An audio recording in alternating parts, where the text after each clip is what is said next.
Good morning, ladies and gentlemen. This is the upcoming event of the Institute for Foreign Affairs and Trade in Hungary. And we have a very special and distinguished task today to celebrate the Africa Day with a very specific conversation entitled A Fresh Start for African Economies, discussing the African Free Trade Area. Thank you very much for joining us today. Our invited speakers are as follows. Her Excellency Karima Kabbaj, Dean of the Group of African Ambassadors to Hungary, Ambassador Extraordinary and Plenipotentiary of the Kingdom of Morocco to Hungary. Next, Latifa El Bouabdellaoui, former Chief Negotiator of the African Continental Free Trade Area, expert on behalf of the Kingdom of Morocco. Then Dr. Rui Pedro Livramento, Angola's Chief Negotiator at the African Free Trade Area Negotiations and Trade Attaché of the Republic of Ghana.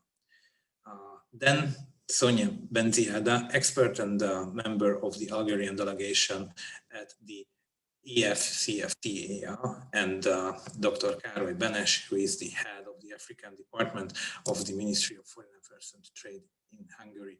So you can see that we have a very distinguished set of speakers today who are very deep down into this topic. So we will get the most accurate information and the most up-to-date one on this very specific topic that we are all very eager to hear about. This is Tamás Baranyi, Deputy Head of the Institute for Foreign Affairs and Trade, and I'm going to be the moderator of this discussion. Before we set out to hear the exposés or listen to the exposés of our guests, I was asked to play a video, and so I try to share the screen of my Zoom account. You know, this is the daily technical challenge of mine. So I try to share my screen and try to show you the video that I was given with the theme of the African Union, the organization which is credited primarily with brokering this free trade area, and was really a major step for African integration. So I'm trying to share my screen now.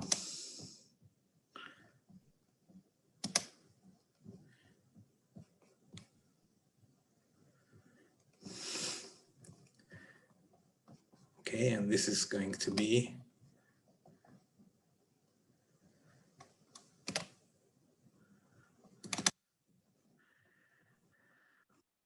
a very hard task.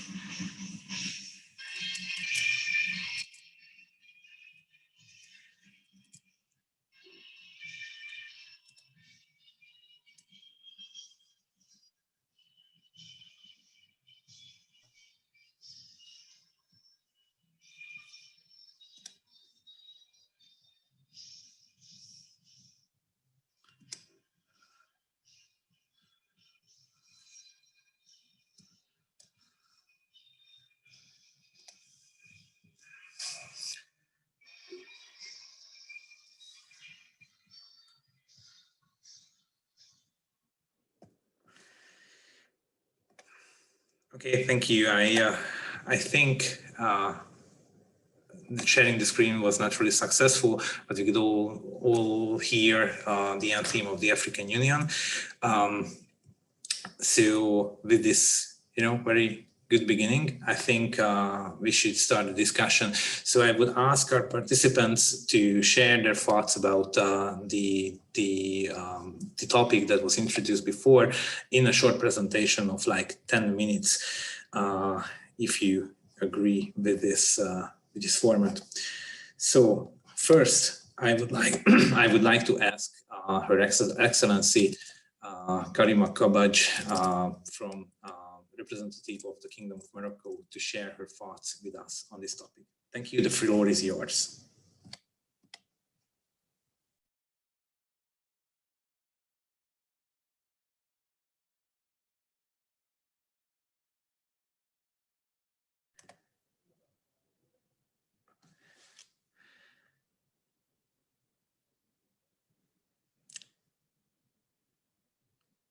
Her Excellency? Her Excellency, are you with us?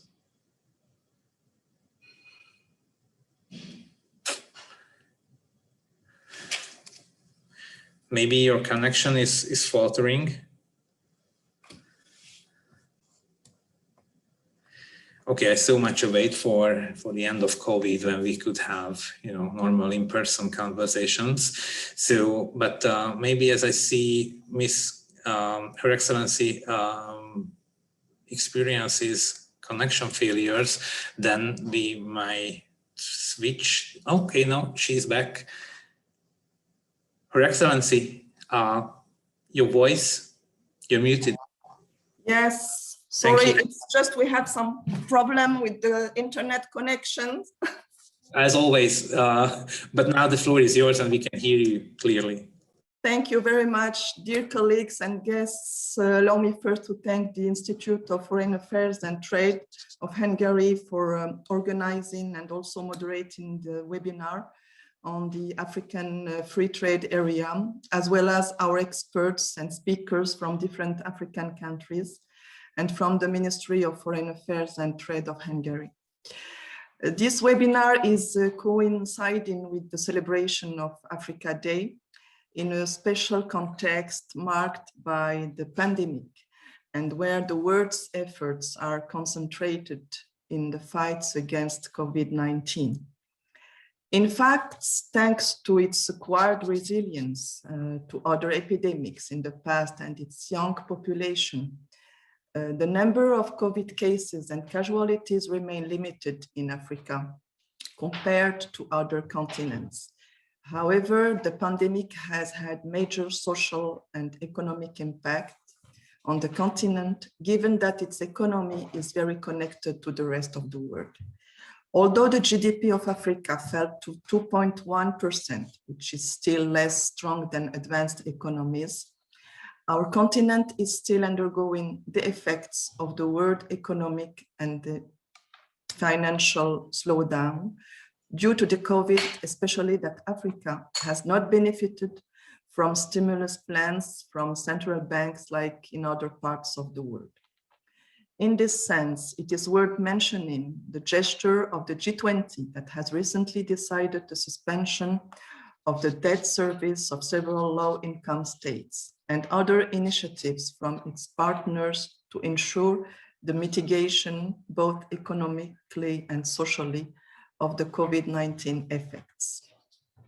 Although solidarity between the North and the South is essential for the African continent growth, the South-South cooperation remain the main vector for the emergence of a new Africa, confident in its potential and open to the future. This is the objective of the Continental Free Trade Area. This zone, which was created in 2018, will not only liberate African creative genius, but will create simultaneously bridges between regions and will accelerate the integration of regional economic communities. It opens prospects for a better future for the African continent while enabling it to achieve its sustainable development objective and its 2063 agenda. This zone will help generating many benefits through economies of scale, trade expansion, structural transformation, productive employment, and poverty reduction. It will also ensure our continent's emergence every step of the way. In fact, the creation of the African Continental Free Trade Area, far from being an end in itself, marks the beginning of a larger collective purpose. It is the expression of a new model of co-development in Africa, of an inclusive, united, and efficient model at the service of the African citizen. This is an ambitious goal for an Africa that is uninhibited and capable of taking charge of itself. According to the estimates of Economic Commission for Africa, The Continental Free Trade Area has the potential both to boost intra-African trade by 52.3% by eliminating import duties, and to double this trade if non-tariff barriers are also reduced. Emphasizing all these advantages of the Continental Free Trade Area, we should stress that the Continental Free Trade Area must be based on solid and sound foundations, bringing together several conditions relating in particular to infrastructure and legal requirements.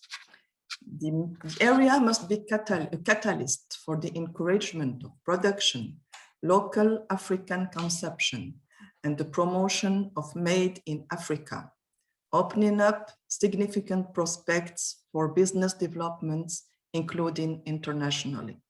To this end, the creation of the African Continental Free Trade Area should be nourished and accompanied by concrete measures like the promotion of SMEs and the digitalization of the African continent.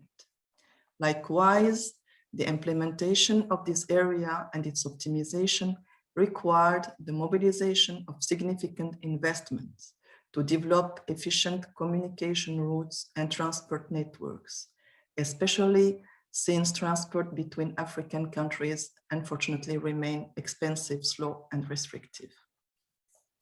Finally, the free trade area cannot succeed without relying with confidence on the foundation of the regional economic communities to which it will bring new outlets and new dynamics of interaction.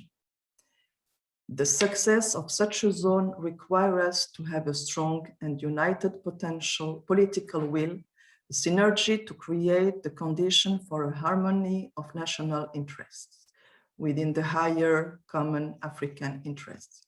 So let's all be up to the task. Thank you very much for your attention. And we look forward to listening to our experts about their point of view, expectation, challenges, and perspective relating to this African trade zone. Thank you very much. Thank you very much, Your Excellency. This is what we are going to do, have other angles and other perspectives. And now I would like to ask Ms. Latifa El Bouabdellaoui to share her thoughts about the same topic. Thank you.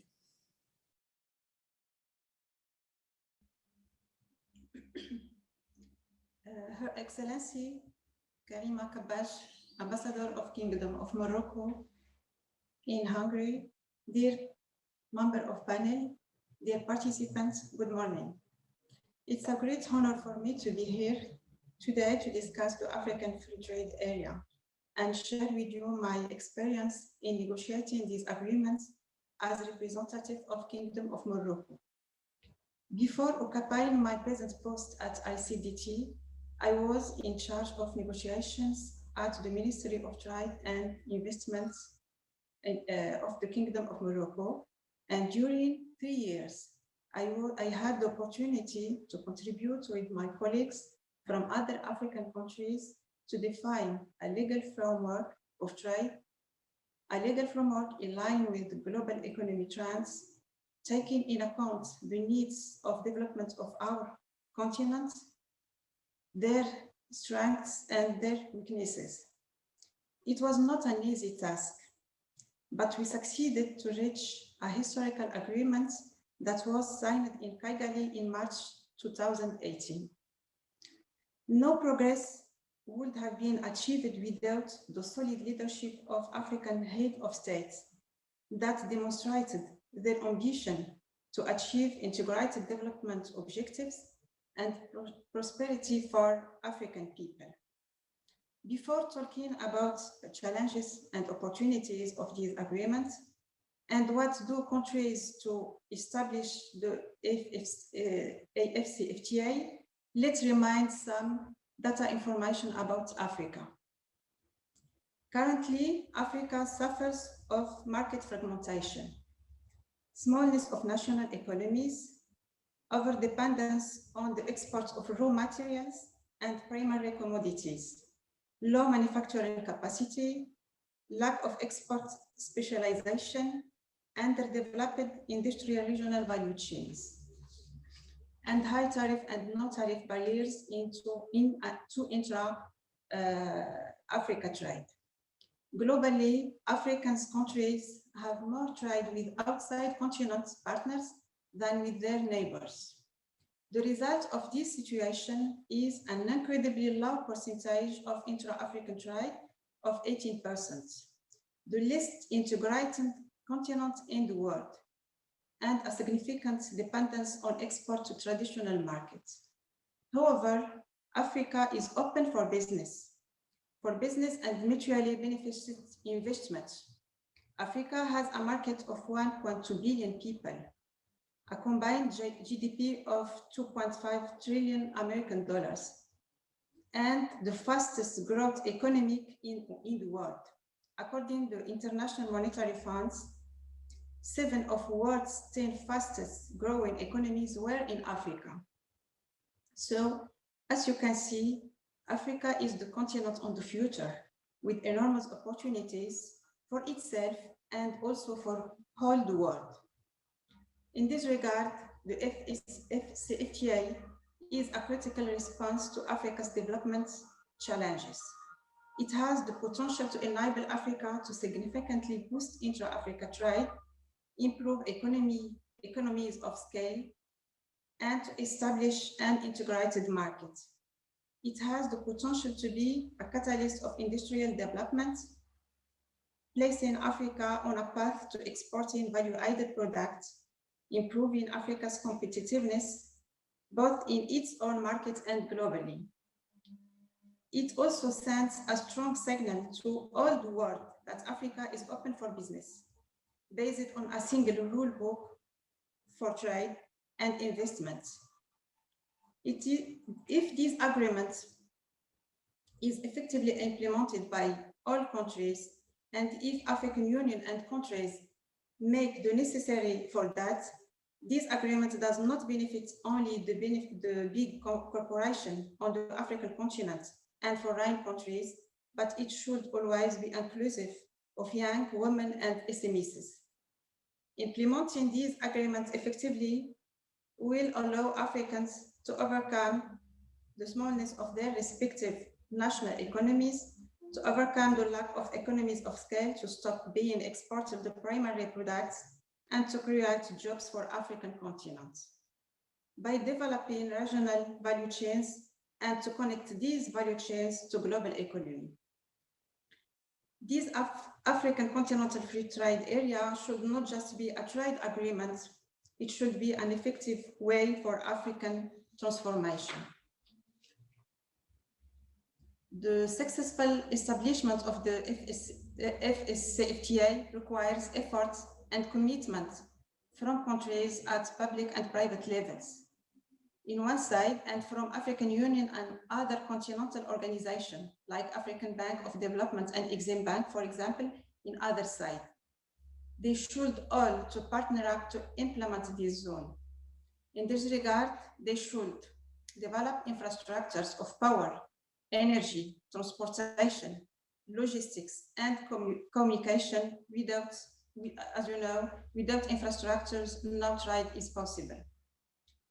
They also should to accelerate industrialization of Africa by developing regional value chains with more value added, more innovation, more quality jobs, and less exploitation of raw materials.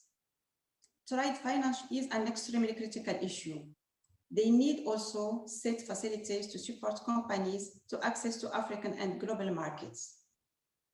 Harmonization of legislations and standards among African countries is also a critical point they need to address, aiming to remove barriers for the circulation of products and services.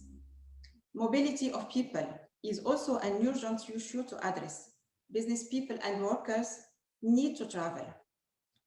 To ensure that AfCFTA do not benefit only a few 5, 6, or 7 relatively industrialized countries in Africa and a handful of African national or multinational corporations. In this regard, they should bear in mind that empowerment of women, young Africans, is central objective of Agenda 2063 of African Union, the Africa we want. The point I want to make finally on light is the importance of IT infrastructures and technology. Using new technologies can solve many development problems of Africa by getting new solutions. Relating to what did Morocco to implement this agreement, I want to remind that analysis of trade relations between Morocco and Africa indicates a growing volume of trade, reflecting a continuation of stimulated trade relations.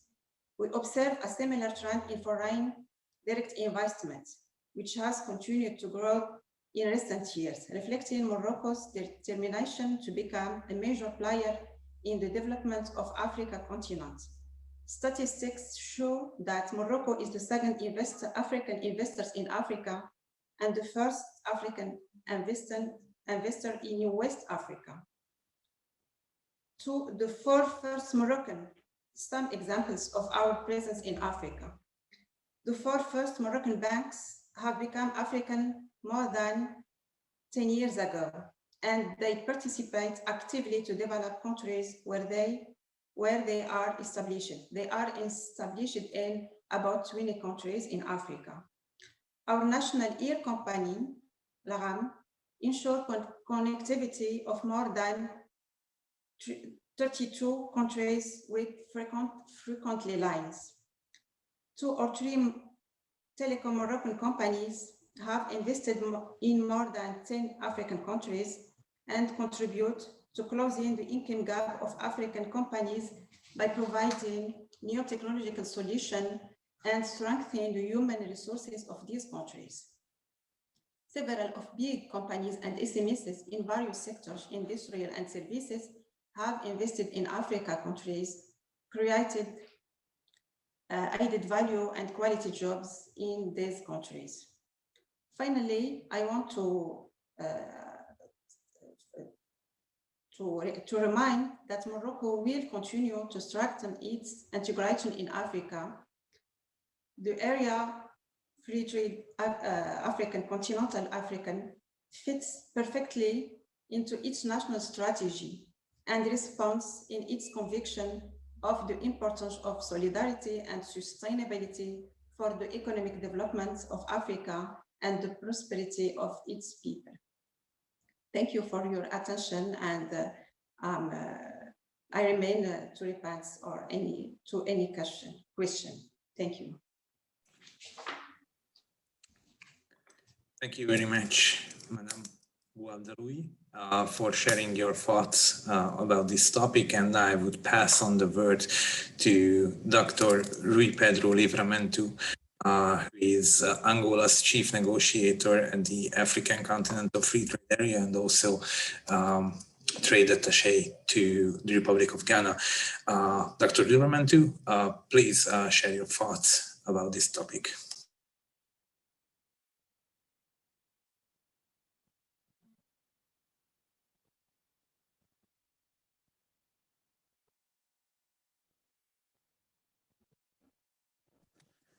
Doctor, you're muted. Unmute yourself first, please.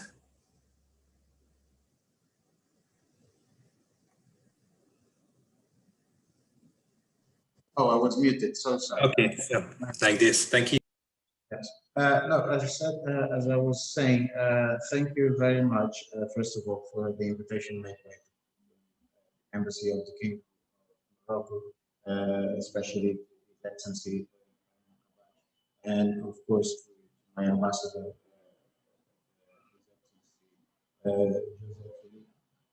for allowing me to share a few thoughts on this platform and make a small correction as well. I'm not a doctor, I'm a mistake as yet. So I would begin with answering some of the questions that were sent to us regarding the developments of the negotiation under the AfCFTA. And instead of starting on how feasible it is to implement the provisions of the AfCFTA agreement, I'll start by talking about the role of the African Union in the establishment of the AfCFTA. Of course, we are all aware that the Assembly of Heads of State and Government is the main decision-making body of the continent, and as such is responsible for the implementation of all the political and development plans along the years and the decades. We have to recall crucial decisions before the CFTA, decisions of the Assembly that led the process to its current state, such as the adoption of the Monrovia strategy in 1979, followed by the Lagos Plan of Action in 1980, the Abuja Treaty in 1991, and subsequently decisions and declarations adopted during previous summits relating to the economic development of the continent. And the last one that leads all the process of intra-African trade, a decision taken by the 18th Ordinary Session of the Assembly of Heads of State held in Addis Ababa in 2012, which conveys the establishment of the African Continental Free Trade Area, and with as a flagship project of the Agenda 2063, the Africa mapping out a program for inclusive and sustainable development across the continent for the next 50 years. So those same decisions taken by the African Union provide a comprehensive and of course mutual beneficial trade agreement among the member states, and with a coverage of sectors such as trade in goods, trade in services, intellectual property investment, intellectual property rights investment, and competition policy, and other decisions.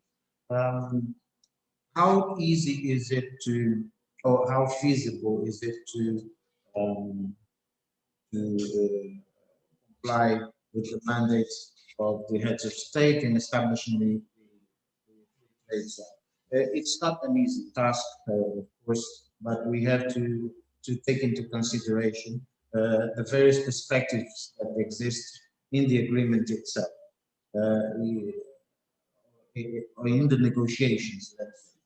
The trade in goods, trade in services, IPR, intellectual property rights, competition policies, the dispute settlement body, which is an innovative instrument in preferential trade agreements in the continent, because most of the free trade agreements in the continent did not achieve the point of establishing a dispute settlement body, which also provides a level of comfort to investors, whereby we see there is willingness of the states to comply with multilateral trade rules and the dispositions of the agreement. The process relies, of course, on the level of ambition of each country and on presenting their offers for market access, but respecting the modalities established by the agreement. Legal and other practicalities are required before goods can cross borders under a preferential trade regime, and perhaps this would of course present huge challenges to countries in terms of accomplishing, especially accomplishing timelines for that are set at the negotiating table. There's a few studies, especially made by specialized agency on the continent that raise special awareness in trading services.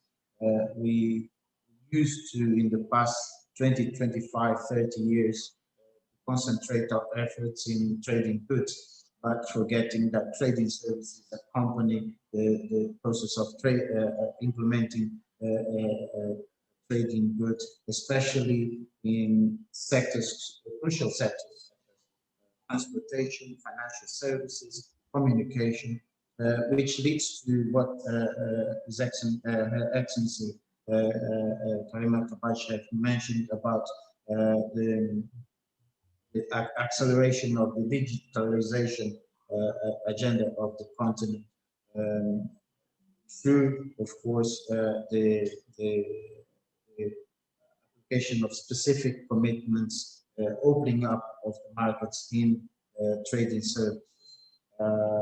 But that is also related to the fact that governments are reserve the right to regulate, and they use that right to regulate to provide specific incentives to different areas, and which shape the way that goods are supplied into a country on a preferential basis. At the same time, there's of course a considerable scope for services to contribute, let's say, for a more competitive business environment, and to again facilitate trading. The role of my country, Angola, on the process has always been very, very intensive. We've participated even at the Bureau of establishing IFAT in 2012. The appointment of a chief negotiator to the Secretariat in Ghana is a proof of the commitment that the Angolan government has in fast-tracking the implementation process of the AfCFTA. We signed through His Excellency President John Lorenzo the agreement establishing the AfCFTA in March 2018, and we've ratified the process in 2020.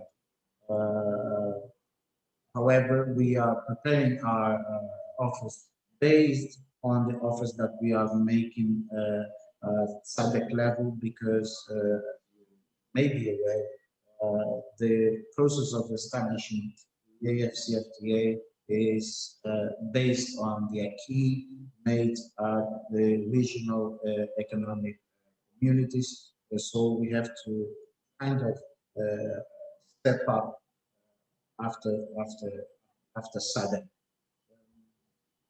And I would dare say that Angola is going to be presenting its offers by June or July this year, therefore complying with the mandate of the heads of state taken in January this year. If the other question was related to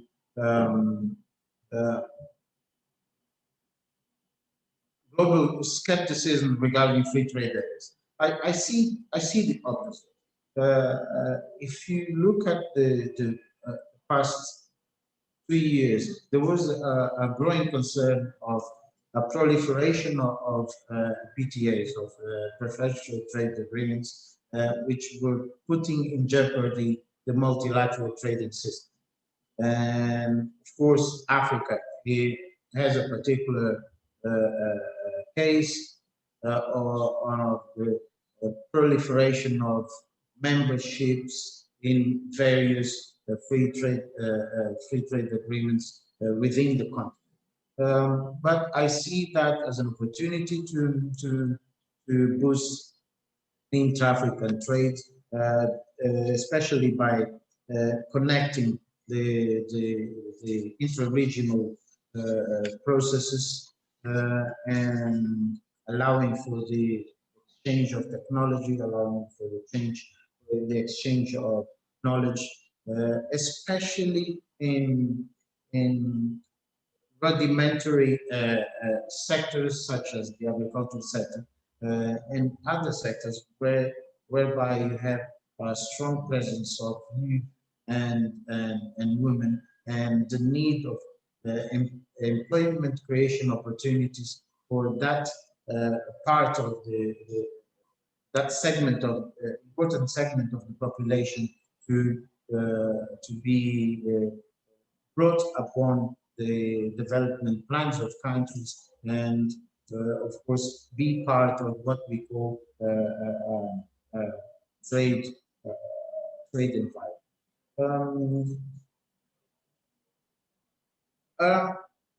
How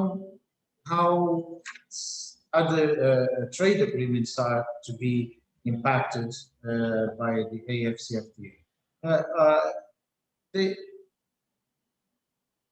The economic partnership agreement with the EU, for example, and that is going to answer also what's the main takeaway for Hungary in relating to potential partners in the region. Economic partnership agreement with and the Organization of African, Caribbean, and Pacific countries is the right path to boost trade between the two continents, or the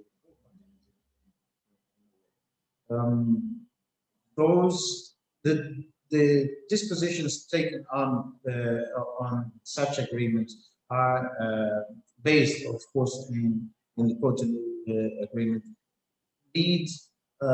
Let us lead the way into how we are going to develop our relationship. There is a danger that there's a deviation of trade, deviation of exports from African countries to the European countries because of a more appetizing market.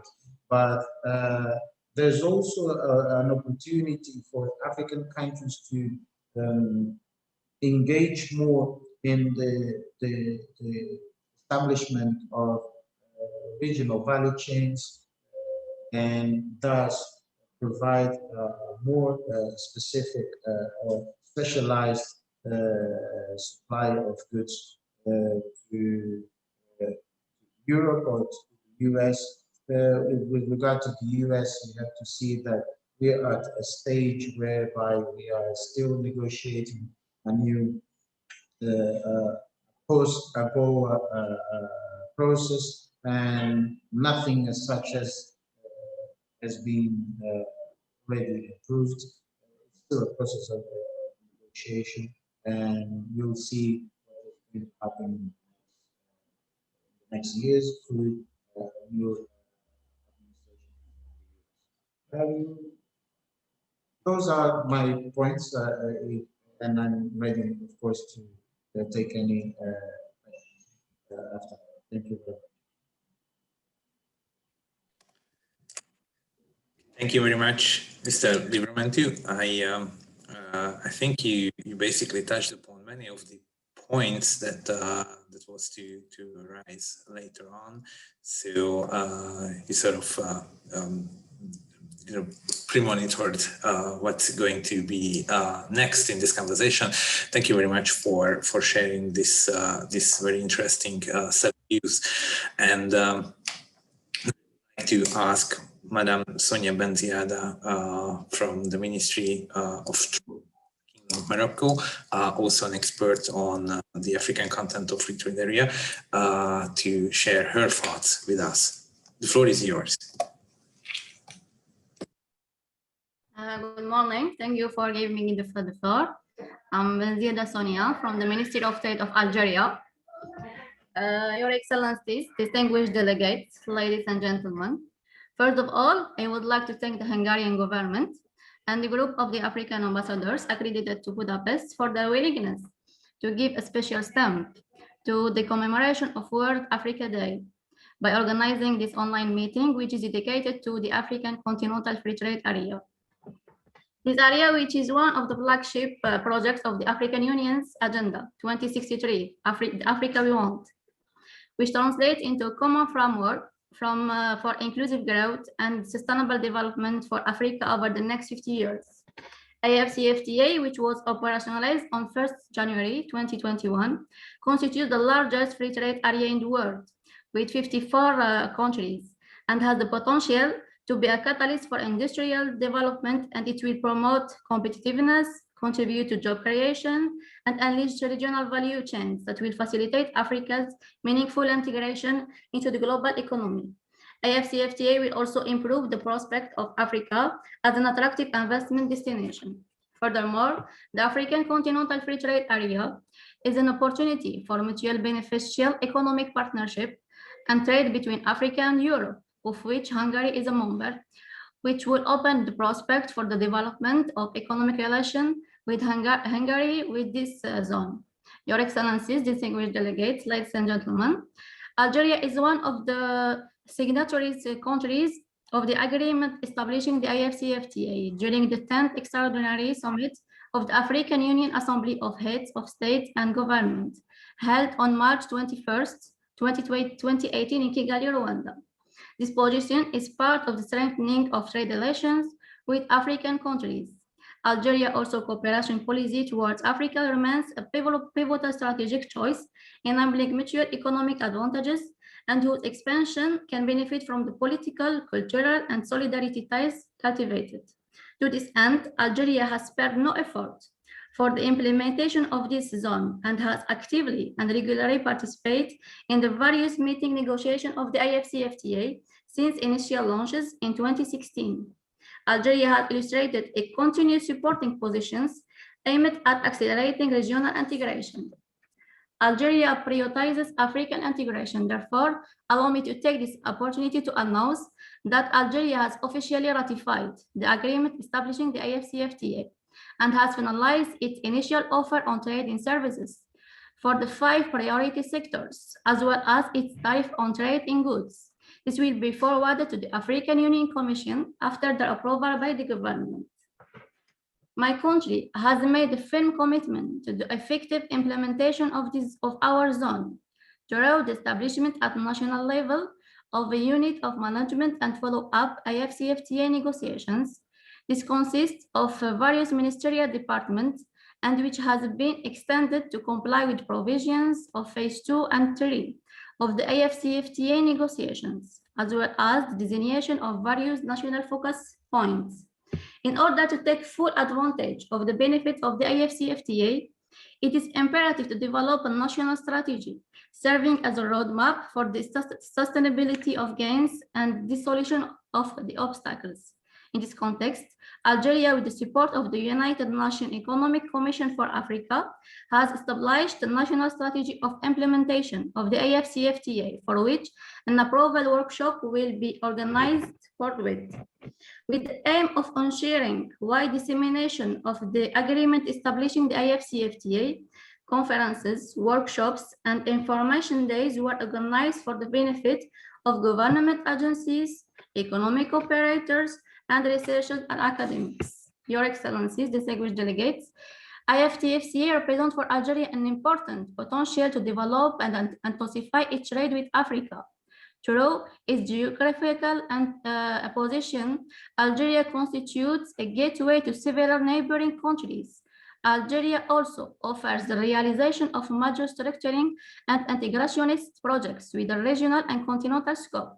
For example, the Trans-Saharan road linking Algiers to Lagos, allowing access to the entire region, the modernization and extension of the national rail network and its Maghreb extensions, and the port of Sharjah, the hub of sea freight. These huge projects will provide a definite impetus and are solid prospects for economic activity and social progress for all the regions they will have to go through. Algeria attaches also an importance to development and strengthening of the presence of Algerian companies and on African markets in terms of export of products and investment made under the AfCFTA. In this process of strengthening regional presence, the proposal of the establishment of Algerian banks in Africa and the creation of new alliance connection within the continent, in addition to existing ones. In conclusion, I reiterate Algeria's commitment to support African integration through the AfCFTA in order to achieve the desired objectives of this area, which consist in promoting industrial development through the diversification and development of regional value chains, the development of agriculture and food security, and the intensification and stimulation of inter-African trade. I thank you for time and consideration. Thank you.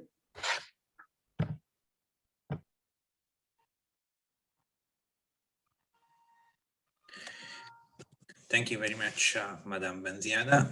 And last but not least, let's hear a distinctively Hungarian angle from Dr. Rui Benes from the Hungarian Ministry of Foreign Affairs and Trade, where he had the Department for African Countries.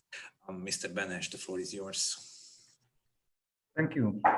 Your Excellencies, distinguished guests, ladies and gentlemen, it is a great honor and privilege to represent the Ministry of Foreign Affairs and Trade in this Africa Day event.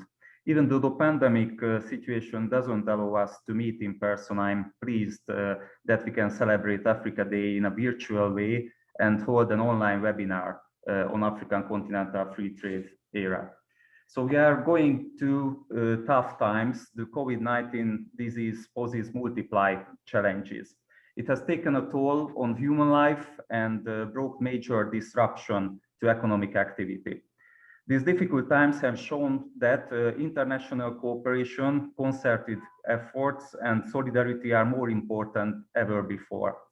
This is why it is so remarkable that despite the present hardships, Africa has managed to make a difference by commencing the fully fledged operation of the African Continental Free Trade era on 1st of January 2021.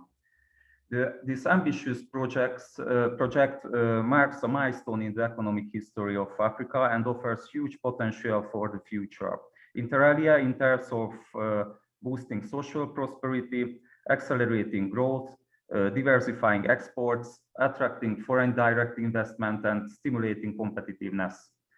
Additionally, according to the World Bank, the full implementation of African Continental Free Trade era may increase the real income gains by 7% by 2035, nearly $450 billion, leaves 30 million people from extreme and 68 million from moderate poverty. As the global economy is in turmoil, the creation of the largest regional market, uniting approximately 1.3 billion people across 55 countries, also provides a propitious moment to strengthen the continent's position on the global scene with a view to advancing regional interests, addressing local needs, and contributing to the post-pandemic recovery. On the latter, the free trade era could be a crucial tool in mitigating the disastrous economic effect of the pandemic by supporting regional trade through the reduction of trade costs. Also, it would be essential to complete the ratification process of the treaty because it could lead to the establishment of the African Medicine Agency, and this step could be crucial to pave the way for local vaccine manufacturing, which could significantly help the elimination of the pandemic in Africa. Although the African Continental Free Trade era is only in its early stage, and there is a long way to go, on the basis of Hungary's integrational experience, I'm certain that the free trade era will be a successful and exemplary project in the long term. The creation of a mostly tariff-free market will definitely contribute to the exploitation of intracontinental trade, and in an era which currently has an accumulated GDP approximately of $3.4 trillion. Within this large market, the all intra-regional trade is around 11%, which is well below what it might be. In this context, the World Bank estimates that intracontinental exports will rise by over 81%, while non-African exports would rise by only 19% by 2035.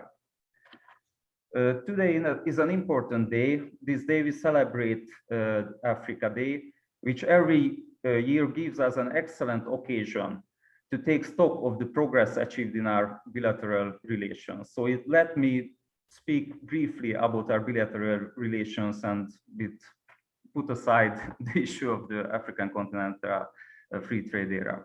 As you well aware of the fact, in line with our Africa strategy, we are expanding the network of our diplomatic missions on the continent. Accordingly, the preparations of the opening of representation offices in Abidjan and Dakar are underway. These new missions will provide us new opportunities to foster closer political and economic ties with the Francophone Africa. Our colleagues are expected to assume their duties in the foreseeable future. In the economic field, we have recently broadened the range of our partners involved in the Thai Date Credit Program with Kenya. Thus, to date, Cabo Verde and Kenya are engaged in financial cooperation with Hungary. Besides, we are currently negotiating the terms of the Thai Date Credit Agreement with Rwanda. We are proud of that in academic year 2020-2021, more than 2,040 scholarships holders are pursuing studies in Hungary from 15 countries within the framework of the Stipendium Hungaricum program. Building on the mutual dividends, further 19 African countries will be included in the program during the following years. On humanitarian front, we intend to maintain the relatively high level of the Hungary Helps Assistance Program. The total value of the African programs approved for 2021 amounts to 2.9 million euros. To summarize briefly, the recent developments in our engagement, I can assure you that we stand by Africa on its path towards economic development, including the implementation of African Continental free trade area, using all of the available tools at our disposal. Finally, let me express my sincere thanks to the Embassy of the Kingdom of Morocco and the Institute for Foreign Affairs and Trade for organizing this event. At the same time, I wish to thank the Esteem African Group, the African ambassadors, and especially Her Excellency, Madam Karima Kabbaj, for the invitation. Thank you for your attention. Thank you very much, Dr. Benes, for sharing us a Hungarian viewpoint. And thank you for all of you. I think that is what is called a high-level expert panel on a very specific topic. Now it's time to move on with some of the questions, because I've received some from the audience. And one of my first question relates to the implementation of some of the provisions of the African Continental Free Trade Area, because at least one member of our audience inquires whether the high bureaucratic burden and the high bureaucratic burden connected to the borders in Africa is to be addressed in this new framework, because if you think about it, in the European Union, it took decades to bring down those barriers. And as some of our speakers said, I think it was Ms. Bouabdellaoui who said that Africa is the least integrated continent as of today. And so this is also why it is very important to have such agreements. So the question again is, what can be done to reduce the bureaucratic burden in the whole process, or is there any suggestions to make it? So would it be great if we would do the same round as we had before? So beginning with Her Excellency Karima Kabbaj, and then to what was the order before? Let's try it. Thank you.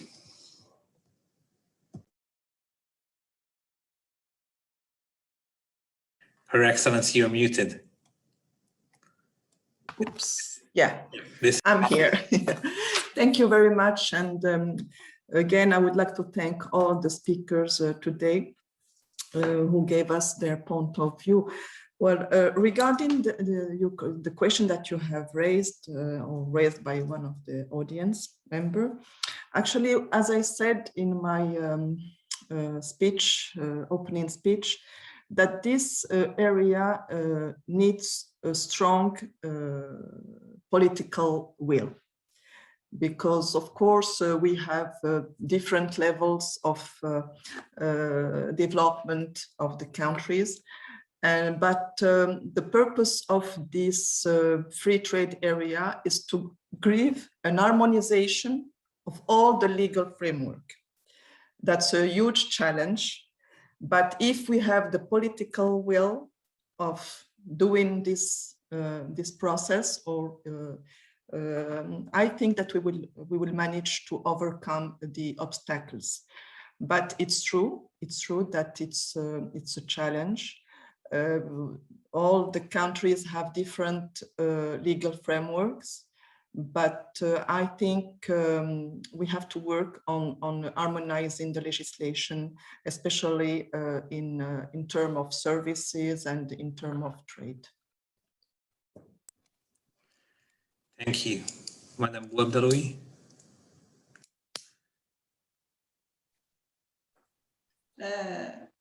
I'm agree what she said, Excellency Ambassador Karima Kabbaj. The way to reduce barriers is harmonization of regulations, of standards, of laws among African countries. And this is one of objectives of our free trade area. There is many dispositions that invite African countries to harmonize regulation. This is not an easy task, sure, but it is necessary to implement effectively this area in the future. Thank you very much, Mr. Livramento and Ms. Benziada. Any other views, suggestions? I think it's a common answer. It's a common answer that we have to improve the quality of the economic governance of our countries. Let's say trade facilitation and the reduction or even the elimination as such as non-tariff barriers. There is the need of not only harmonizing rules and procedures at national level with the regional standards, but also try and facilitate trade through the allowance of transit of goods, transshipment of goods, of creation of value chains between the neighboring countries. You take the case of Angola. Angola has a land, a seaside of 1,600 square kilometers, and it gives access to many landlocked countries such as Zambia, DRC, and some parts of Botswana through Namibia. Those development corridors have to be streamlined in order to facilitate trade between Central African countries and Southern Africa. It's just a matter of improving the quality of economic governance.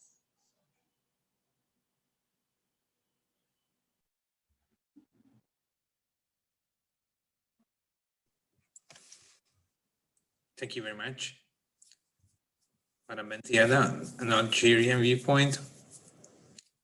Thank you for giving me the floor. I think from the objectives of this zone is the elimination of the various obstacles of the trade between the different countries. So it should be more effort between the different state parties to eliminate these obstacles. Also, there is an online web that was created under this zone to detect different obstacles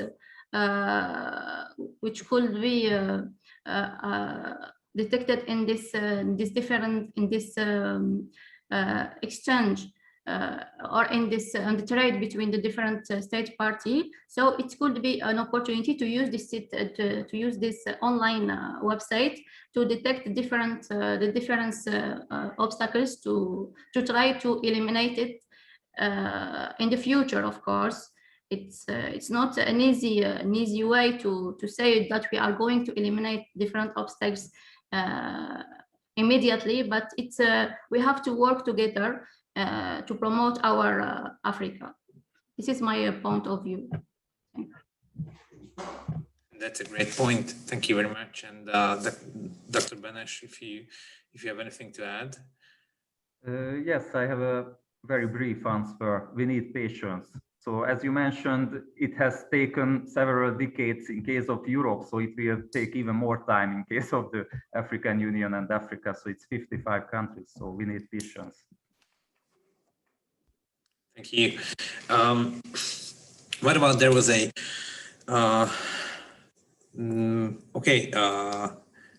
Ambassador Ali Mokrani raised her hand, so he has a question. So could you speak? I'm not sure that you as the audience could speak to us, but if you could try, and if you can, then we are listening.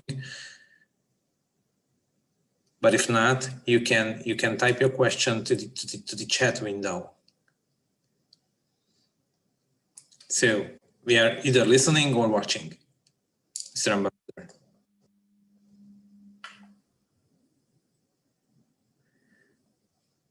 Okay, in the meantime, before there will be a technical to get the question. So there was this very interesting idea, I think, raised by Mr. Livramento, who said that there is a chance, there is an eventuality that the African integration would steer inter-African trade to be more inter-African, and maybe it would have an effect on European African trade with as ties are getting stronger on the African continent, may weaken in a European African level. So how do you see, is there any challenges in with regards to the European markets if you have more consolidated, more integrated African market, or is it more like an opportunity that a stronger African market is more lucrative for European trade? So is it more like a challenge or more like an opportunity? So this is my question until we are waiting for the ambassador to formulate his question, either on the chat or if he manages to have her voice heard. Okay, so this was my question. So is it a challenge or an opportunity in terms of European-African relations? So who would address this question?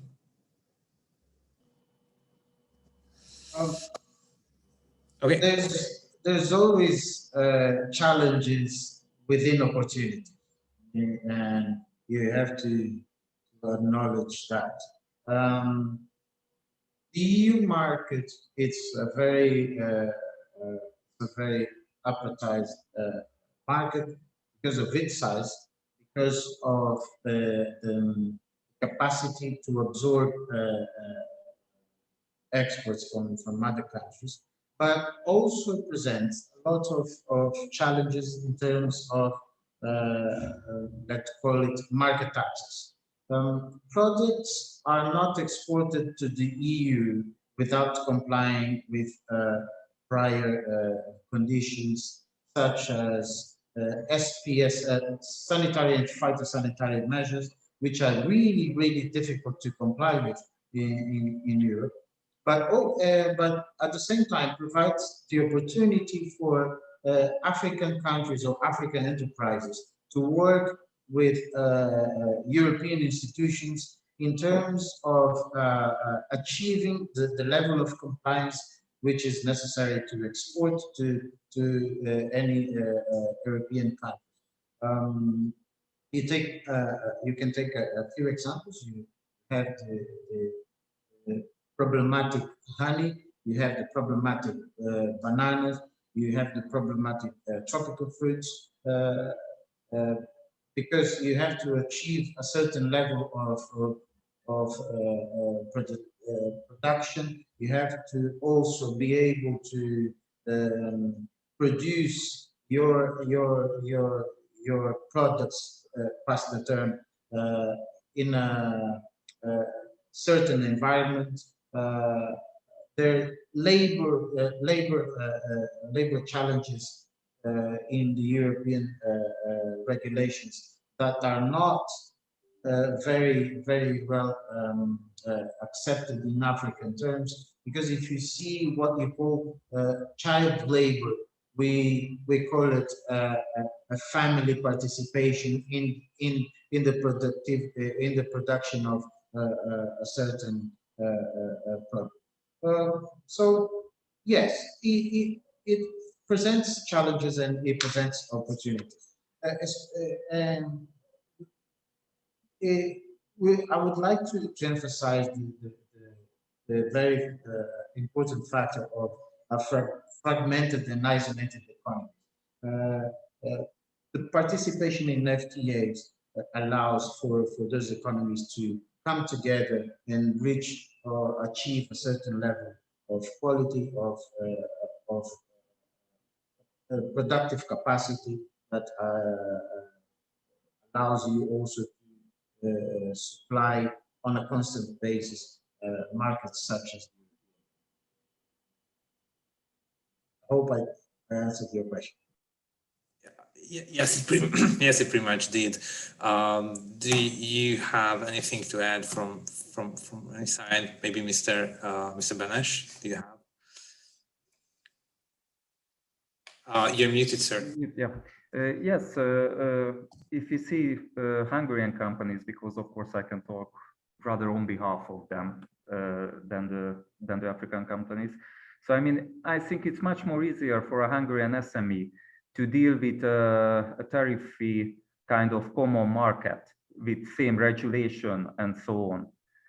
So I think it's easier for a Hungarian company to export to or invest in a common free trade area than to different countries with different regulations. Yeah, that's a very important point. So thank you. And if you, thank you, Madam Bouabdellaoui. Please, the floor is yours. Thank you.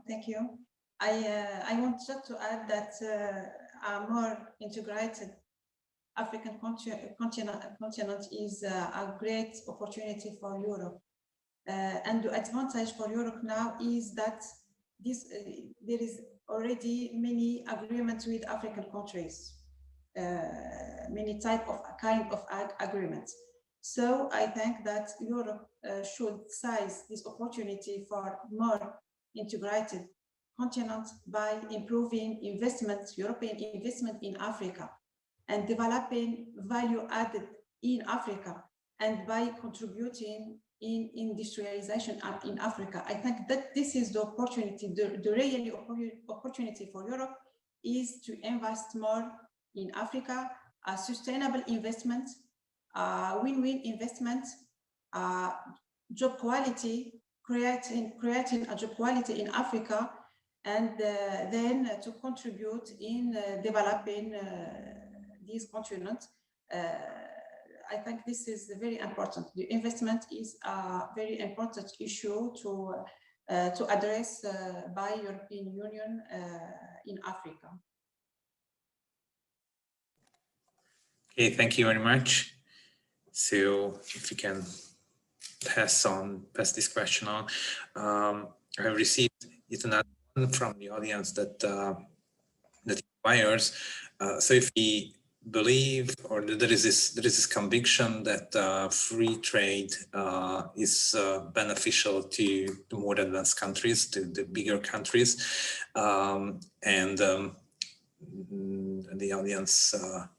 So the question relates to what does the African Continental Free Trade Area do? What does this framework do to help the smaller countries, especially those who participate in this conversation represent countries that are eminent on the African continent, but there are others who lag behind. So is there a mechanism, or is this something that you expect from the African Continental Free Trade Area help the economic development of the smaller and economically less advanced countries? So is there any mechanism for this? So, Her Excellency, Madam Kabbaj.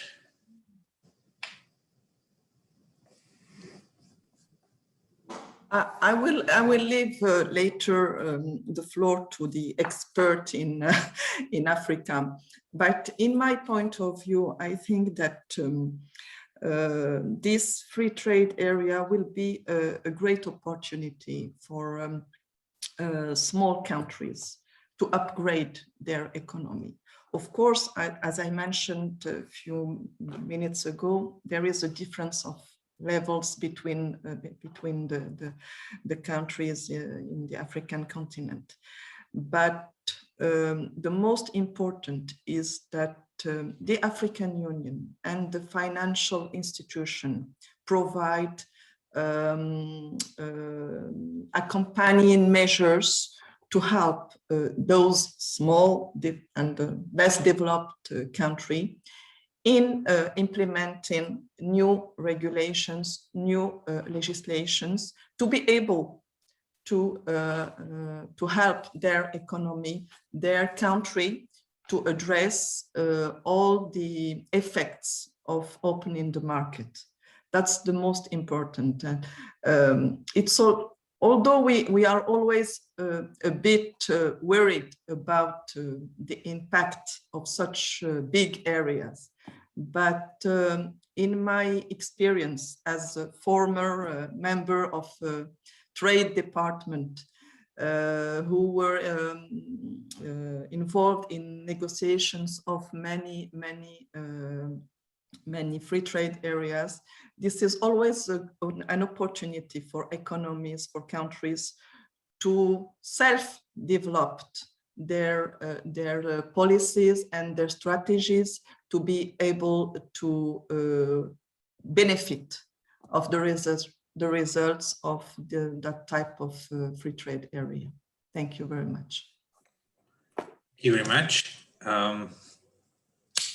For one thing, you are free to complete the thoughts of Her Excellency, but we also received at the same time 3 questions from His Excellency the Tunisian Ambassador. So I will read them aloud also. So I read them, and you will have the freedom to answer all of them. Actually, we have like 15 minutes left from this conversation, and as usual, it's getting quicker and more and more interesting as we progress. So we have 15 minutes. I'm giving you the additional 3 questions from His Excellency Abdul Karim Amri, the Tunisian ambassador. So first question, what is the timeline of implementing the provision of the African Free Trade Area Agreement? Second, is it possible to benefit from the experience of several regional groupings such as the European Union to gain time to go far in implementing the agreement, especially by relying on modern technologies and digital economy? There must be real political will and conviction in the possibility of achieving the economic integration of Africa. That's also a comment for which thank you very much. And the third, what are the potential impacts of cooperation agreement between Europe, Africa, and the Caribbean countries known as the post-Cotonou on the pace of implementation of the African Free Trade Area Agreement? So those are the three very deep down questions of Mr. Abdelkarim Henry, the Tunisian ambassador. Okay, so who would wish to start answering them? Madam Kabbaj, yeah, I think you should take the lead here. Thank you.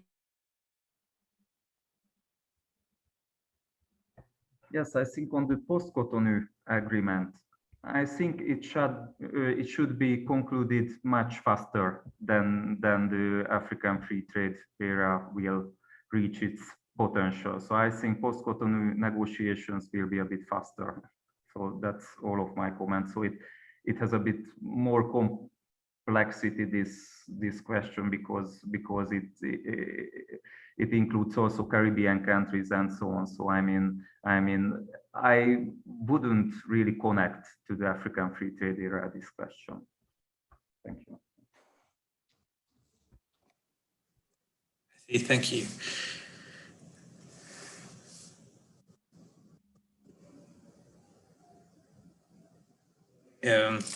Can I answer just the question about how we can, the African continent can benefit for the experience? I think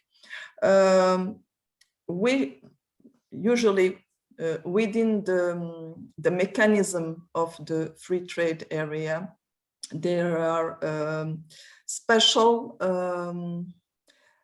instruments of technical and technical support that are provided to the countries to help them to implement the free trade zone.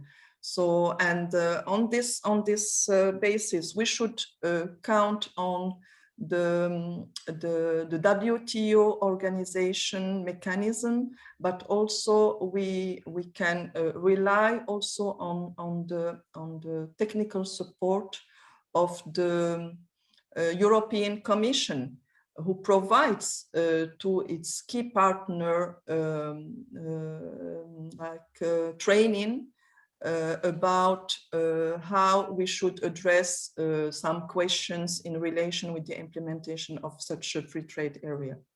So, and I'm sure that and there is this African Union and European Union dialogue also, who should be used as well as a framework for further discussion on how the European Union can provide technical assistance to countries, to African countries in the implementation. Because as we discussed a few minutes before, the European Union has experienced such a framework, trade framework, for many years before. And it's all at the benefits also will also be on the European Union. So I think we should use such dialogue, such cooperation between the two joint commission of the African Union, but also of the European Union, to discuss and to address those issues as well. Okay, thank you very much, Madam Bouabdellaoui. Yes, thank you. I want just concerning questions of Ambassador of Tunisia. I want to share you our experience in negotiations. We tried to benefit from our previous experiences.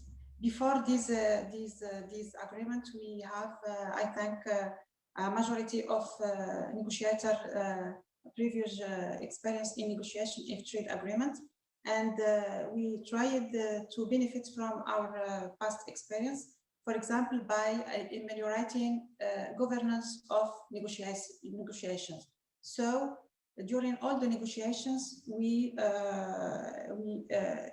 at national level had consultation process with private sector.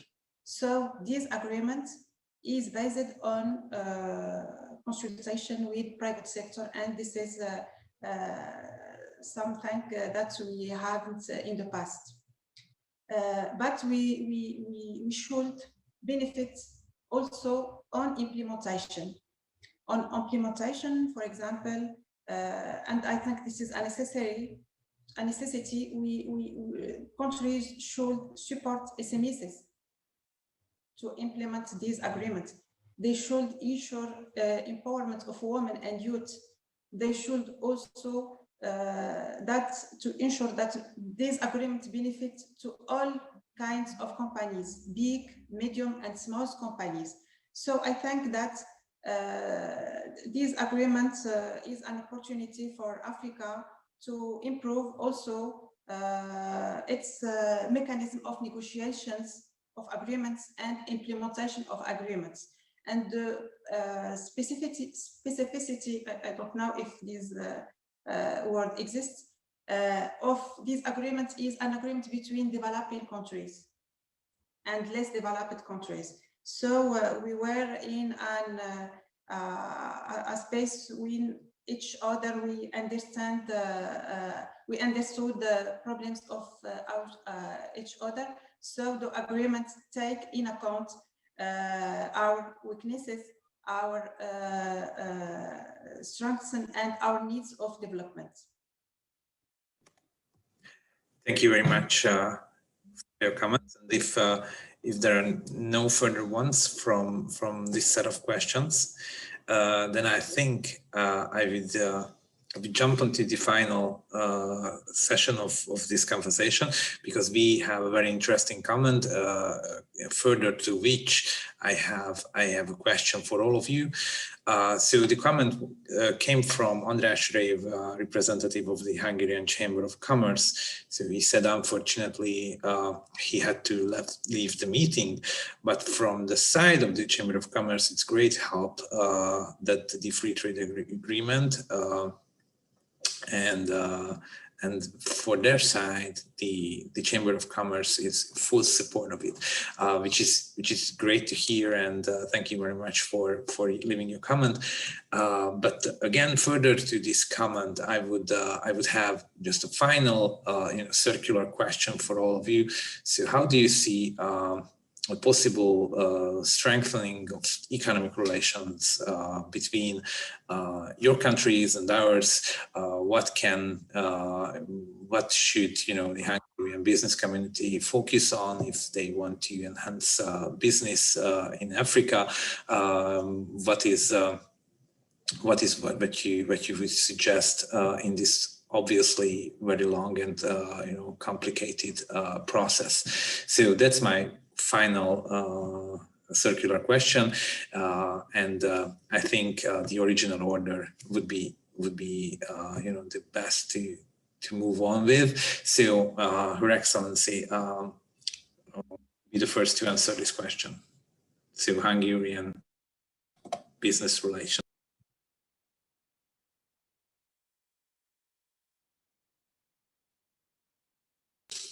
You're muted, Your Excellency, you're muted. Do you hear me now? Yeah, okay. Thank you very much for this question, and I'm very glad to hear that the Hungarian business organizations are very interested by cooperating and developing their relations with Africa, and especially after the implementation of such area. I think that one of my main concern regarding these relations between Africa and Europe is to be like, let's say, we are in the same perspective. Every continent interest is to promote its exports. For African, it's to sell more to Europe, and to Europe, is to sell to Africa. So I think that we should put in place within the European Union, but also within the African Union, mechanism about putting in relations the operators from both continents. But it is also essential that to develop more the logistics between the countries, between Africa and between the European Union. It's true that it's easier to make trade with countries that have ports, they have harbors, and then those that they are in Central Europe. So it is very important that the countries should have all the means and to be able to have trade between each other. And although there are some countries where the infrastructure are developed, there are still other countries that they need to make more efforts and they need more investment in such logistic. So I think that's the major step for being able to make trade between the two continents. Thank you. Thank you very much. Madame Bouabdellaoui. Yes. I think that as we said before, free trade area in Africa is opportunity of whole the world, especially for Europe and maybe for Hungary also.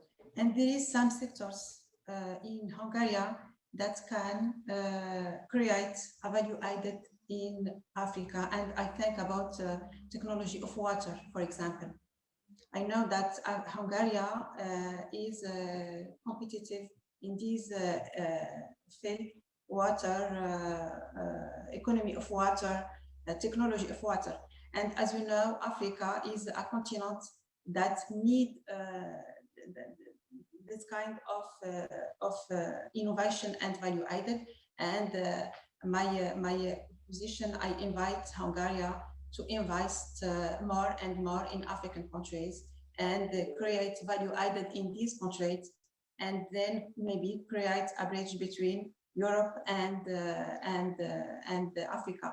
I talk about water, but there is many other sectors on which Hungary is competitive, more competitive, and can create value added and create relationship and partnership with African countries or Africa in general. Thank you very much. Mr. Livramento.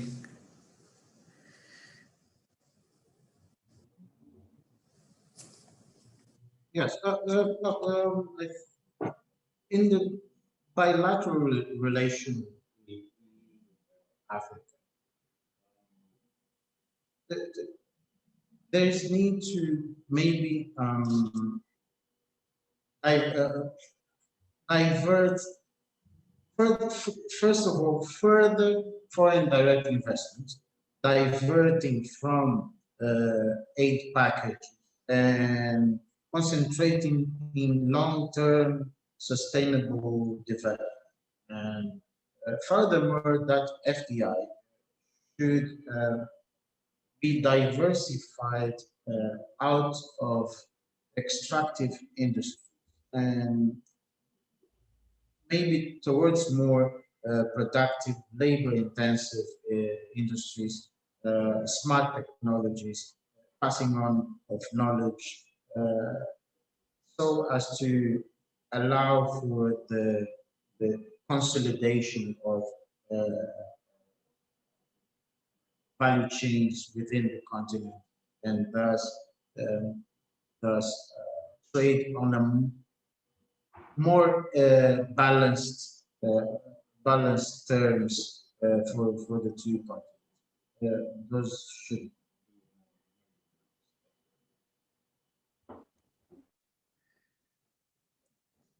Thank you very much. And Madam Benziada, anything to add on this point?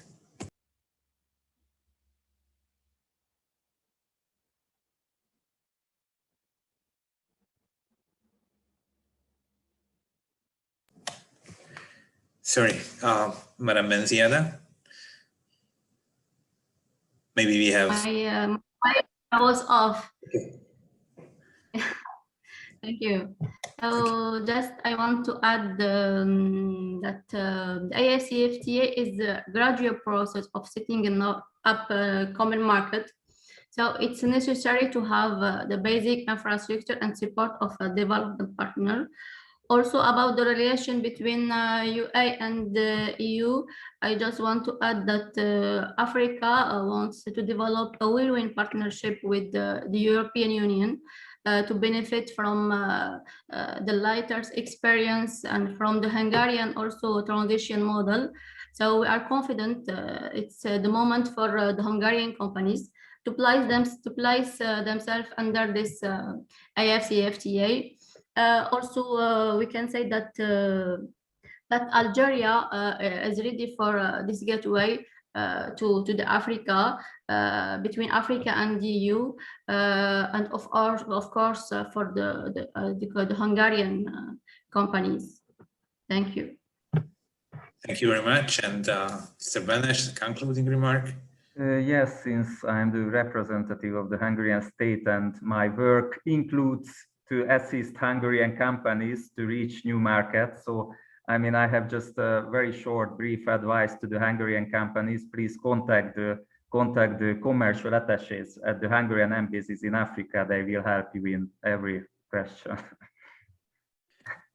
Okay, that was very succinct, but essential. So thank you very much. I think we've really had an exciting session about the African Continental Free Trade Area.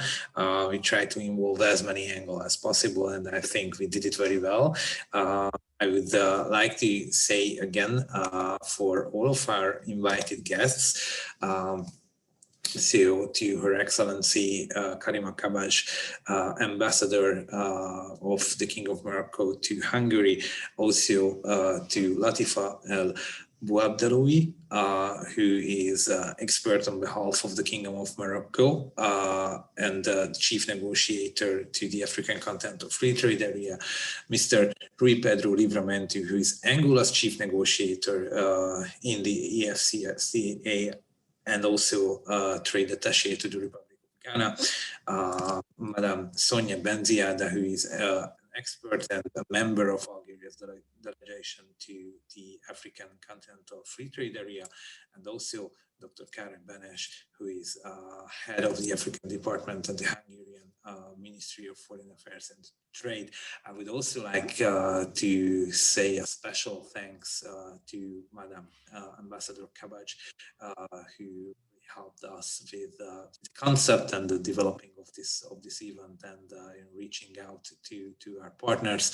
So thank you very much for your organizational skills as well as your participation here, for all of you to share your thoughts with us and also answering this actually many questions. So thank you very much again, and have a nice day and have a good Africa Day, and hope to see you soon in other events. Thank you very much. Thank you very much, Mr. Tamás, for moderating this webinar.